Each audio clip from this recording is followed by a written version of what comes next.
ഒരു ബാറ്ററിക്ക് 6 മുതൽ 9 വർഷം വരെ ആയുസ് കിട്ടുമെന്ന് പറഞ്ഞാൽ വിശ്വസിക്കാൻ പ്രയാസമാണ്. കാരണം മിക്കവർക്കും 3-4 വർഷം കഴിയുമ്പം ബാറ്ററി കംപ്ലൈൻ്റ് ആകുന്നുണ്ട്. എന്നാൽ ബാറ്ററിയുടെ മാനുവലിൽ പറഞ്ഞിരിക്കുന്ന സെറ്റിങ്സ് അനുസരിച്ച് ചെയ്യുവാണെങ്കിൽ ബാറ്ററിക്ക് 6 മുതൽ 9 വർഷം വരെ ആയുസ് കിട്ടും. എന്തൊക്കെയാണ് 3 settings? 1 charging, 2 discharging, 3 depth of discharging. എന്താണ് ചാർജിങ്? ഒരു C10 ബാറ്ററിക്ക് 20% ചാർജിങ്. അതായത് 150 AHന് ശരാശരി 30 ആംപിയർ. അതായത് അതിൻ്റെ 10 മുതൽ 20% വരെ ചാർജിങ് ആംപിയർ കൊടുക്കണമെന്ന് അർത്ഥം.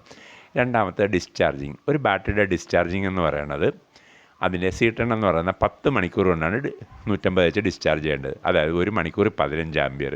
നമ്മൾ വാട്ട്സിൽ പറയുകയാണെങ്കിൽ 15 × 12 180 വാട്ട്സ്. ശരാശരി 200 വാട്ട്സ് വരെയാണ് നമുക്ക് കൊടുക്കാൻ കഴിയുക. മൂന്നാമത്തേതെന്ന് പറഞ്ഞാൽ ഡെപ്ത് ഓഫ് ഡിസ്ചാർജ്. ഇതെന്ന് പറയുന്നത് ഒരിക്കൽ അല്ലെങ്കിൽ ഒരു പ്രാവശ്യം ആ ബാറ്ററിയിൽ നിന്ന് ഡിസ്ചാർജ് ചെയ്യാവുന്ന അളവാണ്. ഇതെന്ന് പറയുന്നത് 55%. 150 AH ബാറ്ററി എന്ന് പറയുമ്പോൾ 1800 വാട്ട്സ്. 1800 വാട്ട്സിൻ്റെ 55% എന്ന് പറയുന്നത് 1000 വാട്ട്സ്. അതായത് 1 യൂണിറ്റാണ് അതിൽ നിന്ന് ഡിസ്ചാർജ് ചെയ്യേണ്ടത്. ഇനി ശ്രദ്ധിക്കേണ്ട കാര്യങ്ങൾ, ഒരു ബാറ്ററി എന്ന് പറയുന്നത് അതിന് 25 ഡിഗ്രിയിലാണ് അതിൻ്റെ പരമാവധി എഫിഷ്യൻസി കിട്ടുക. അതുകൊണ്ട് എന്ത് ചെയ്യണം? അതിന് വായു സഞ്ചാരമുള്ള മുറിയിൽ വെക്കുക. അതുപോലെ സൂര്യപ്രകാശം നേരിട്ടടിക്കാത്ത സ്ഥലങ്ങളിൽ അത് വെക്കേണ്ടതുണ്ട്. അടുത്ത സംഗതി, ഒരു ബാറ്ററിയും മറ്റൊരു ബാറ്ററിയും തമ്മിൽ ചേർത്ത് വെക്കരുത്. അപ്പോൾ അതിന് വായു സഞ്ചാരം കിട്ടില്ല. അത് മാത്രമല്ല 3 മുതൽ 6 മാസത്തിനിടയ്ക്ക് ആ ബാറ്ററിയുടെ ടെർമിനലുകൾ ക്ലീൻ ചെയ്ത് കൊടുക്കേണ്ടതുണ്ട്. അടുത്ത സംഗതി, ബാറ്ററിയിൽ വെള്ളം ഒഴിക്കുമ്പോൾ ബാറ്ററിയുടെ മുകളിൽ വീഴാതിരിക്കാൻ ശ്രദ്ധിക്കുക. അഥവാ വീണാൽ തന്നെ ഉടൻ തന്നെ ക്ലീൻ ചെയ്ത് കൊടുക്കുക.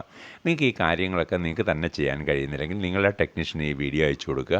അതനുസരിച്ച് ടെക്നീഷ്യൻ ചെയ്തു തരും. നിങ്ങൾക്ക് ശരാശരി 6 മുതൽ 9 വർഷം വരെ ലൈഫ് കിട്ടും. നിങ്ങൾ ബാറ്ററി ചൂസ് ചെയ്യുമ്പോൾ നല്ല കമ്പനിയുടെ ക്വാളിറ്റിയുള്ള ബാറ്ററികൾ തിരഞ്ഞെടുക്കാൻ ശ്രദ്ധിക്കുക.